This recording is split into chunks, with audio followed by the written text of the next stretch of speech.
In, in this presentation, talks about materiality in a slightly different way. So we're going to take a journey to an art gallery, and I'd like to discuss duration and sound concepts in relation to my experience of three artwork installations among many at Deer Beacon in upstate New York.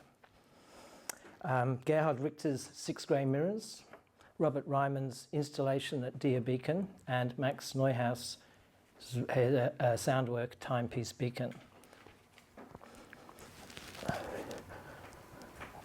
Just a little layout of the space, as you can see there. Within the Deer Beacon complex, spaces and rooms are dedicated to individual artists, and most of the rooms are taken up by artists, not by space. That's not so much public space.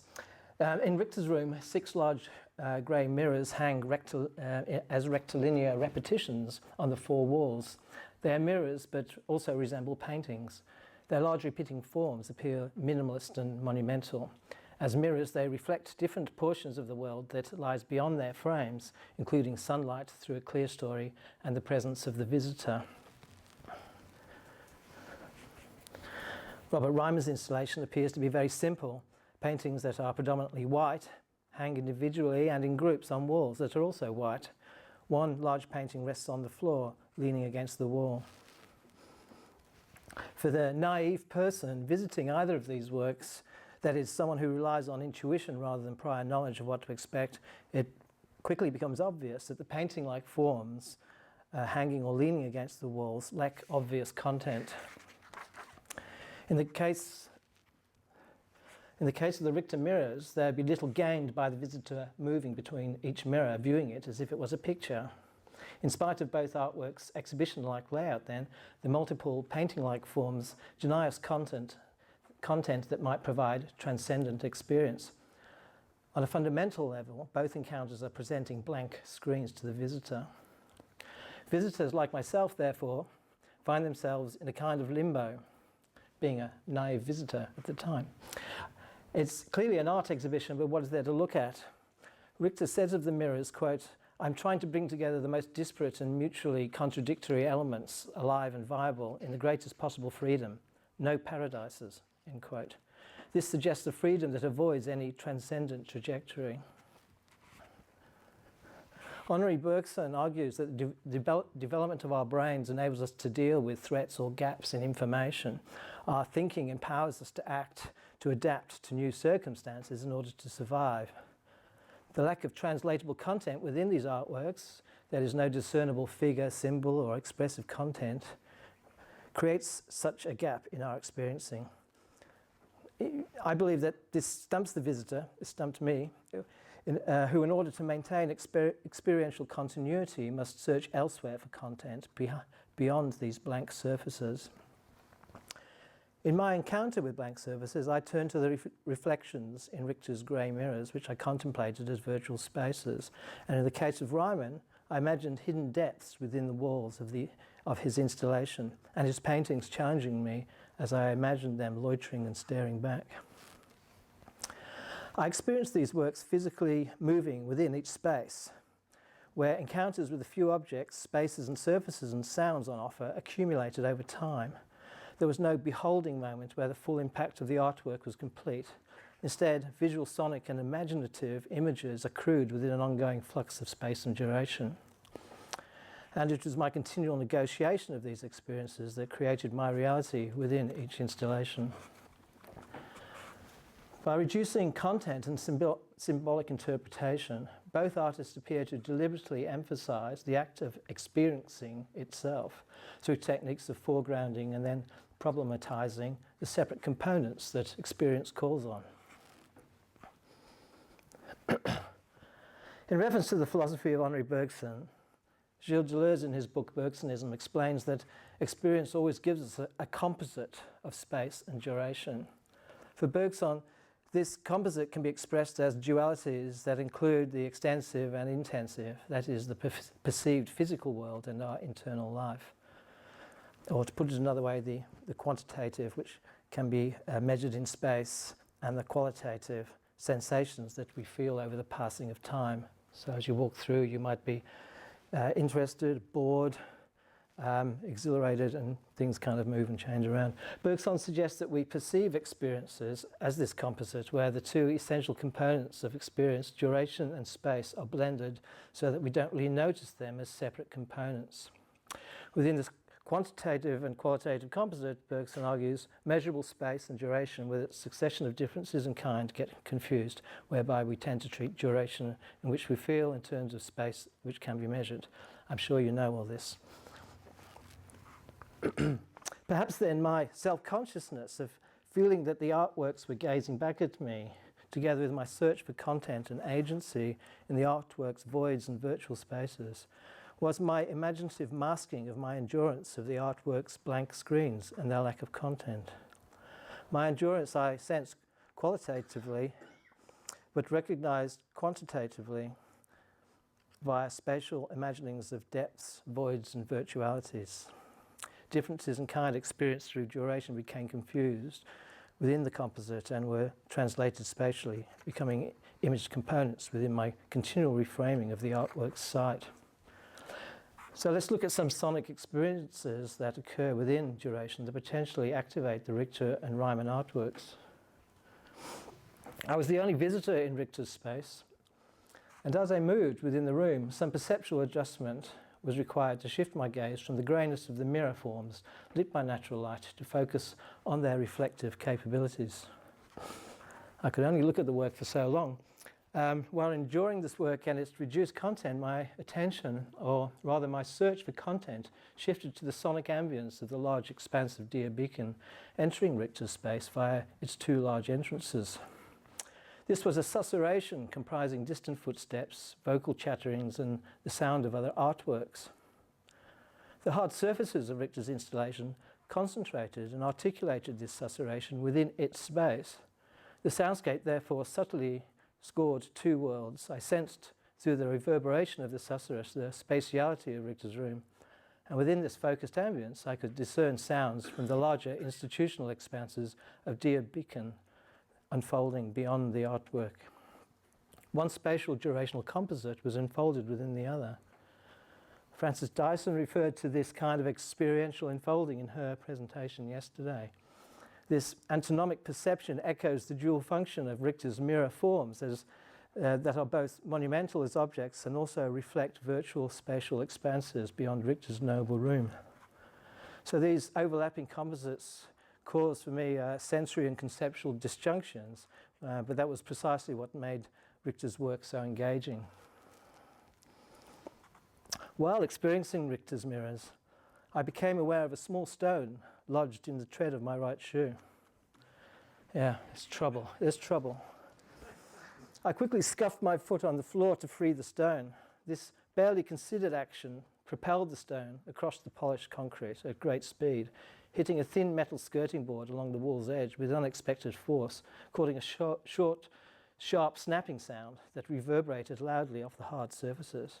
I didn't know what had happened at all. It was as though the artwork itself had produced a moment of self-articulation.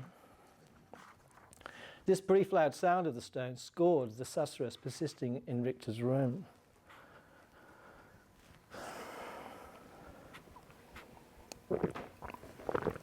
The event momentarily performed, the artwork as it sonically traced Richter's room.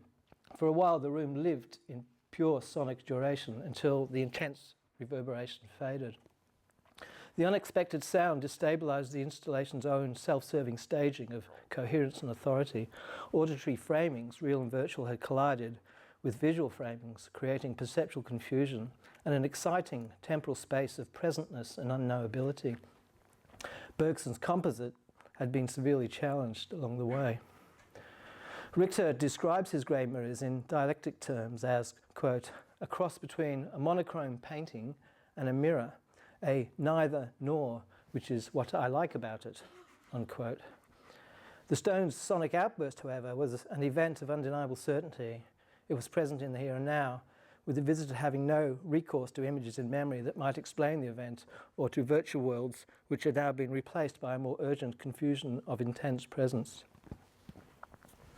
The stone event, which I had inadvertently initiated, destabilised Richter's balanced dialectic of neither nor, and to which I could now add the word is.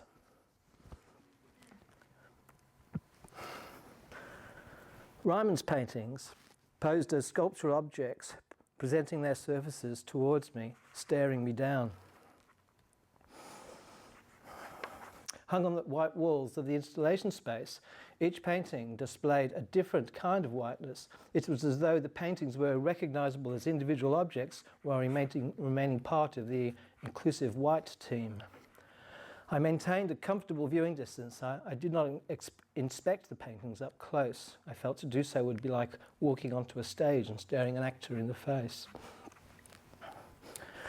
This whiteness and lack of obvious content persisted, causing an awareness of duration. This intensive qualitative experience was again imagined in spatial terms as the paintings became screens, thresholds, or sensing membranes with hidden extensities. This is my retrospective analysis of the situation. I was hardly this is through thinking back. So there's a lot of retrospectivity in sort of this analysis. Ryman comments that, quote, "The white is just a means of exposing other elements of the painting. White enables other things to become visible," unquote. It appears then that Ryman deliberately intends to create a gap in our immediate experience that allows the viewer to look through, beyond, or within the artwork's surfaces in search for those other things. The immersive spatial arrangement of Ryman's whiteness suggested to me the experience of noise, white noise, which had a type of sound composed of all frequencies heard simultaneously over a given bandwidth. White noise itself was not measurably present within the installation. Rather, the installation's omnipresent and persistent whiteness affected me as a becoming noise. The flow of sound to our ears provides information about where we are situated in the world and can make us aware of potential dangers and threats. However, sonic noise obliterates all information and perspective. My perceiving of the painting's whiteness as becoming noise was perhaps my own act of filling experiential gaps in Ryman's installation with imagined content. This becoming noise, then, was a deterritorializing effect of the installation's whiteness. Ryman states that he investigates and challenges notions of what painting might be as an artwork and as a method. He says that, quote, "The how of painting has always been the image, the end product," end quote. Closer examination of the how of each individual painting reveals that certain surfaces of Ryman's paintings are marked up by the artist's brush in a manner that can be compared to a musical score. Individual brush marks, like the gesture markings of a graphic score, have the potential to be activated via retrospective analysis and performance. Some paintings viewed close up show scored surfaces in just such a state of potentiality. Ryman's paintings then, as graphic scores, have the potential to initiate a range of performative outcomes through engagements enacted by visitors. Even if this doesn't ever happen, and the score's realization remains deferred, it still remains viable in its virtual state.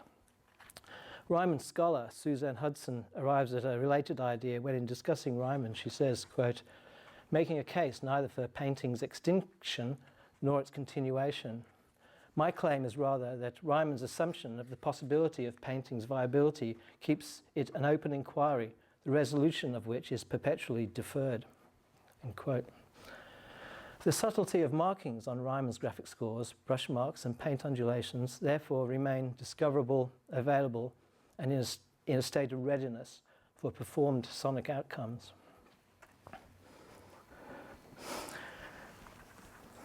The idea of a graphic score relates to a virtual performance awaiting activation. However, if we consider each painting's relationship to time, we can also consider each painting's surface as a record of its own making. Ryman's undulations and contours of paint made by brushstrokes can be compared to the scoring groove in a vinyl record. Records and paintings both score tracings of gesture, one of musical performance, the other of the act of painting. This could be kinetics. Both then, as recordings, have the potential to be reactivated. Ryman's surfaces could be sonified by being played like a record, causing the contours of each painting mark to be translated sonically over a given duration. This creates a sonic iteration of Ryman's act of painting and is a different outcome to the performance of his paintings as a score. A sonic replay of paintings as recordings could therefore actualize very different and very complex durational experiences within his artwork. The sonic within my Dear Beacon experience encounters attests to experiences existing durationally and spatially, as well as acknowledging an artwork's relation to the wider world. Sound can leak into an artwork, creating an active susurrus that subverts the artwork's own attempt at framing, or can manifest as a score or scoring event within the artwork's materials.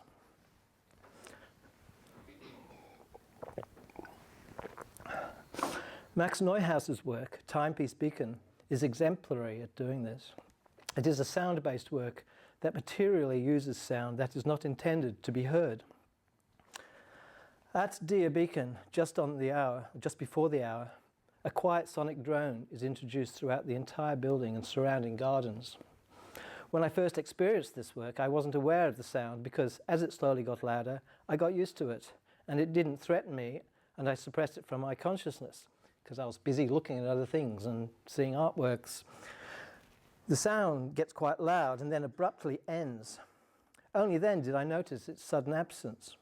I experienced an absence of something I never knew was there.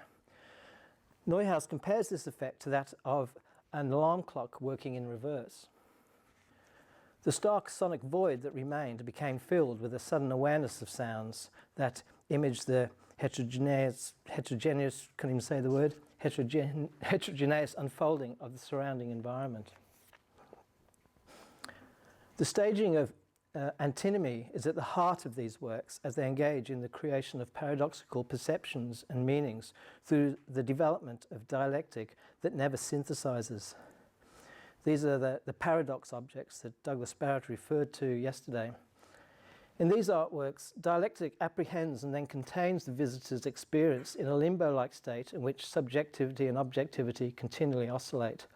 Each of these artworks is then possibly a mechanism that complicates visitor experience through suggesting different framing ontologies.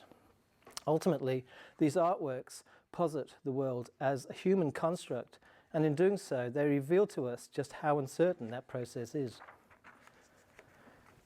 In these three artworks, our self-absorption figures strongly. Navel-gazing even. For speculative realist philosopher Quentin Melisseau, human subjectivity is a symptom of what he calls correlationism, that Will spoke about very briefly, a propensity for the world in all its facets and complexities to be seen, described and known solely through human perception and interaction. The three Dear artworks play out through this correlational circle where objects are oriented towards us, or we imagine what is deliberately withheld from us. This is always filtered through our perceptions and reasoning. Speculative realist philosophy posits an approach to analyze an experience that favors respect for the agency of all objects in the world and their shifting qualities as an alternative to experiences of objects described through their direct consequence on human subjective and objective relations.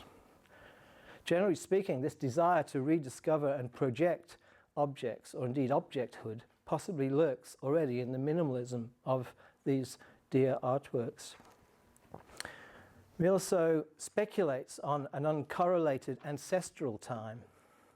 And so, just for fun, I'd like to speculate whether I encountered specific events in my Dear visit which, as a human, I as a human did not access, objectively or subjectively. The stone event in Richter's Grey Mirrors goes some of the way. The small stone caught in my shoe accidentally flicked against the gallery wall, making a sudden sound that scores the artwork's surface. This object-on-object event is experienced by the stone and the artwork acting together. That I happen to experience it also is inconsequential. Many sounds we experience have a non-human causality, such as the sound of wind caused by air acting on leaves. But wind is imbued with meanings for humans, whereas the stone on metal event was, to me, lacked any ontological meaning. Neuhaus's timepiece beacon possibly goes further in revealing a non-correlationist realm. For when the introduced drone abruptly ends, we are left with a memory of something that existed only through our perception of its absence. Only retrospectively, then, are we aware of the sound's existence.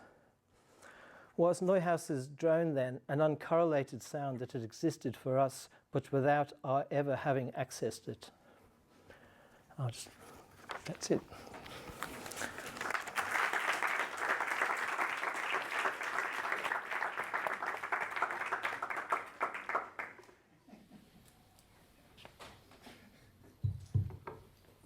Thank you very much. Questions, comments?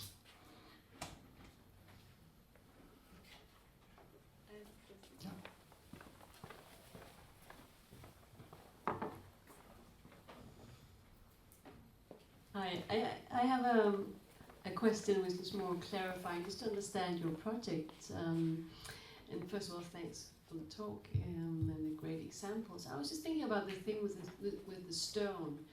Could you have had this experience outside the museum? I mean, in a mall or in your home, a stone would flip against the wall, and you would come to think of the object and its agency, or is there something about the museum that somehow makes this event stand out, and what is it about the museum? Or well, that was more clarifying. I think it's your subjectivity is being kind of packed into each installation.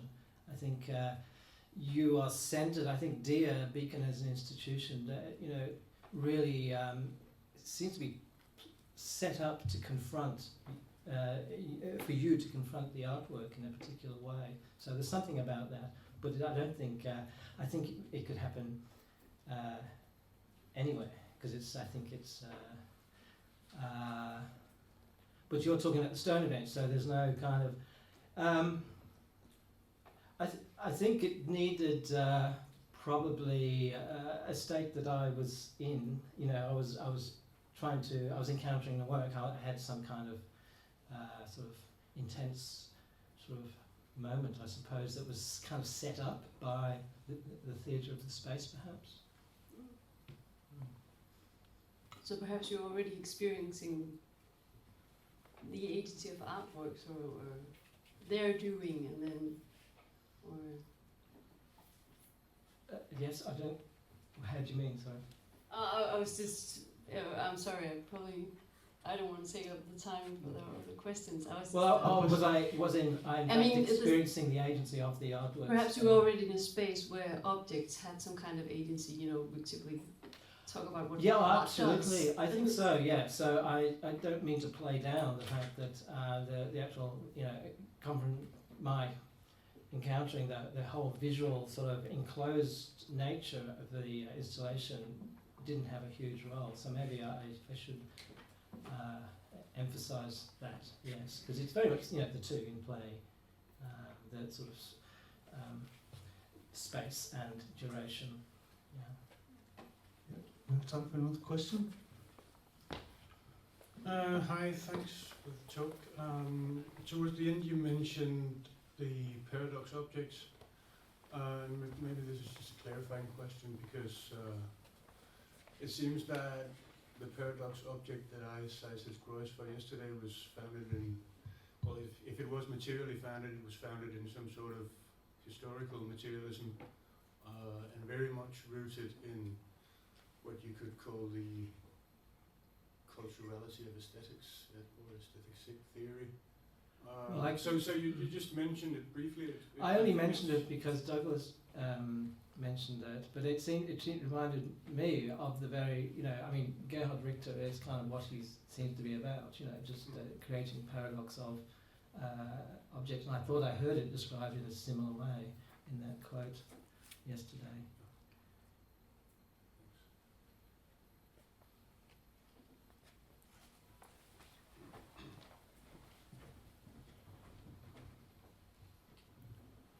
I haven't seen the Dia installation, I'm afraid, but I know Ryman's work quite well, and it struck me often that it's as much a discourse of how to attach something to the wall, or off the wall.